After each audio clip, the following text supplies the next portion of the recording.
Hello, in this video I'll be continuing to talk about introduction to primary health care. And next question is, what is unique about tertiary health care?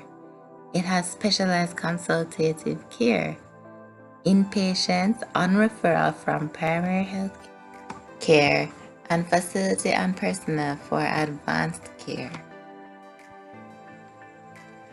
Where does secondary health care occur, and what is the advantage of secondary versus primary health care? It occurs in the hospital setting, and it provides specialist service as opposed to primary health care, which doesn't. What are some of the characteristics of primary health care? Well, it's the first point of contact in the healthcare system. It's community-based and it usually has walk-in and ambulatory care, and no referral is needed.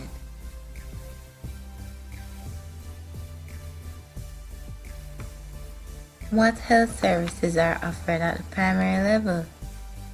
There are about 7 services. It gives healthcare delivery, of course, health promotion, nutrition counseling and monitoring, safe drinking water, food safety, vector control, and veterinary public health. Now, many people don't know or see this happening, but veterinary services do happen in primary health care. So, what is health promotion? Seeing that we talk about this in primary health care.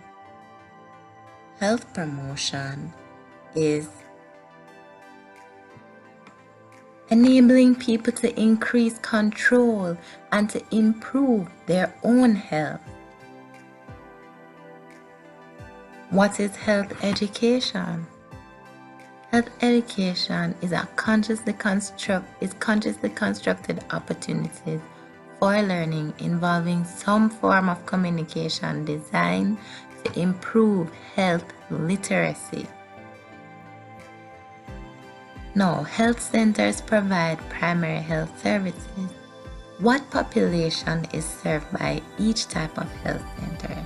So we have types 1 to 5. Type 1 serves 4,000 people, type 2 about 12,000, and types 3 to 5 more than 20,000 persons are served here. What services do primary health care centers provide? They provide antenatal care, postnatal care, child health, family planning, health screening, curative medicine, mental health care, as well as disease surveillance. For pregnant women, what is done at the first contact with the primary health centers? Of course, we want to confirm pregnancy, check gestational age, take a history, and do an obstetric examination. What is the average weight gain for different BMI categories over their entire gestational period? Now, the weight gain decreases as the BMI increases. So, for persons with low BMI, they gain about 28 to 40 pounds. Normal BMI, 25 to 35 pounds. And for the high BMI, the obese, the morbidly obese, they gain about 15 to 25 pounds. That's why when persons are really fat, it's really hard to just look at them and tell that they're pregnant. The weight in kilograms are given. How much weight gains happen in the first trimester? About 2 to 5 pounds. How much weight is gained after the first trimester of pregnancy? About 1 pound each week. What parameters are measured during the antenatal visits to the clinics? Now, we would measure, let me just autocorrect this because I just hate when I don't spell things right or have grammatical errors. So what parameters are measured during antenatal visit? We check the blood pressure, the weight, and we do urinalysis. What investigations are a part of the antenatal screen? We would check the hemoglobin, the sickle test, check the blood group AB1, RH rhesus, and we do the VDRL and HIV. For those who aren't medical personnel, VDRL is a syphilis test.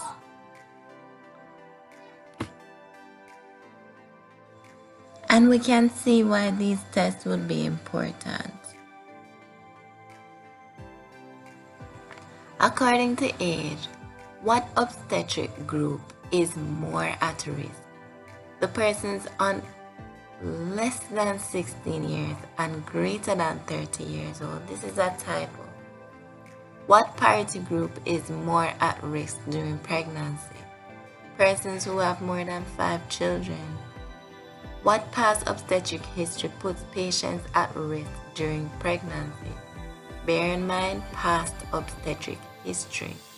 So, anyone with previous low birth weight infants, mid-trimester abortion, previous preterm labor, previous postpartum hemorrhage, and previous C-section. So these persons are more likely to have these complications again.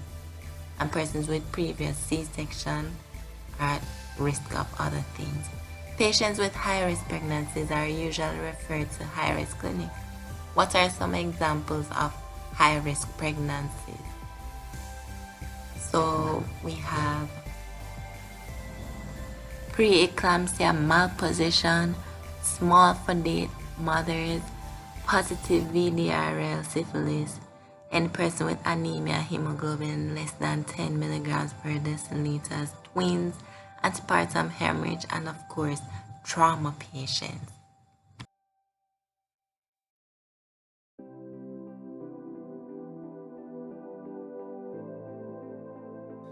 What comorbid conditions puts patients at risk during pregnancy? So what diseases can people have before they get pregnant, which would continue during pregnancy that put them at risk? Sickle cell disease, very common in Jamaica. Uterine fibroids, rhesus incompatibility. Heart disease, and for some reason I wrote fits, but the correct term is epilepsy. And of course, diabetes mellitus. What parameters are monitored at the 6-week clinic? This is a mistake. I should really change it to 6-week postnatal clinic.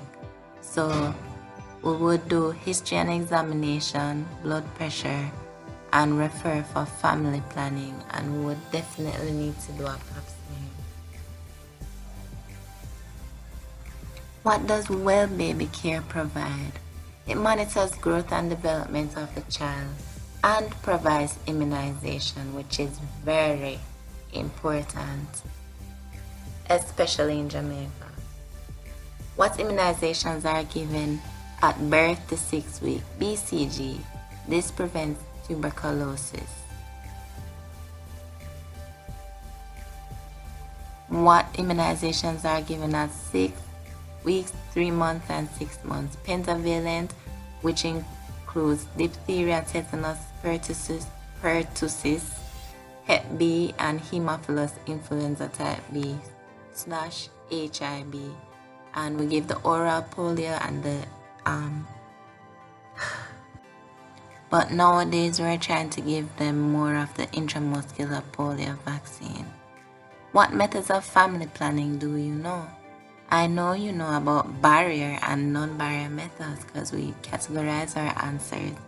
Barrier methods include condoms and diaphragm, and non-barrier methods include oral contraceptive, injectables, intrauterine contraceptive devices, and subcutaneous implants. At what age should a pap smear be done?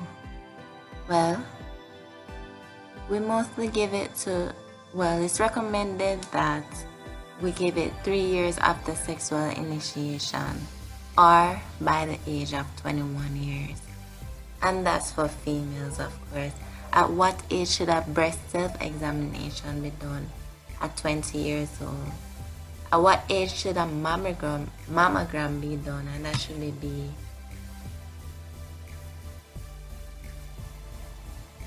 much better. At what age should a mammogram be done? At 40 years old and 35 years old if the person is a high-risk woman.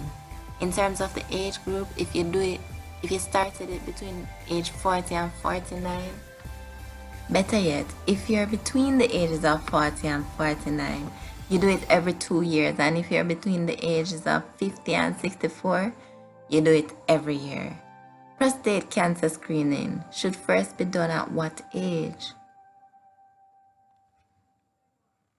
This is done as a PSA or a digital rectal exam, and it's done at the age of 40 years old. If the PSA is more than 3 nanograms per deciliter, then that indicates that you're at high risk of having prostate cancer, like it's the prostate specific antigen.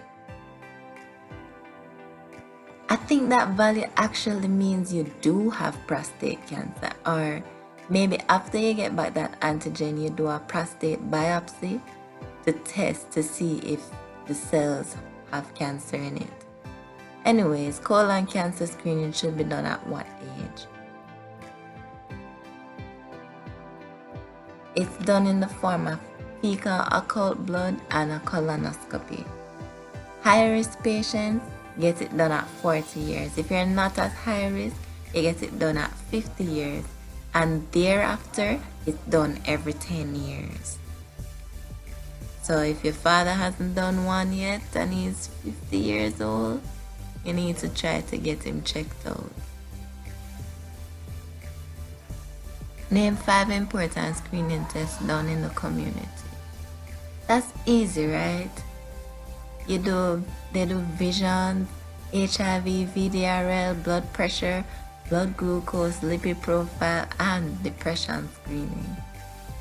Curative medicine deals with both acute and chronic diseases. What are the 4 most common mental disorders found in primary health care setting? Well, schizophrenia, bipolar, depression, and psychosis.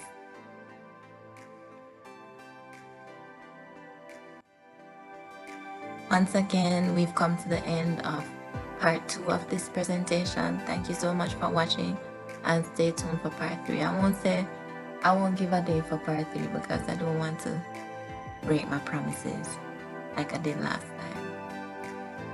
Thanks and enjoy.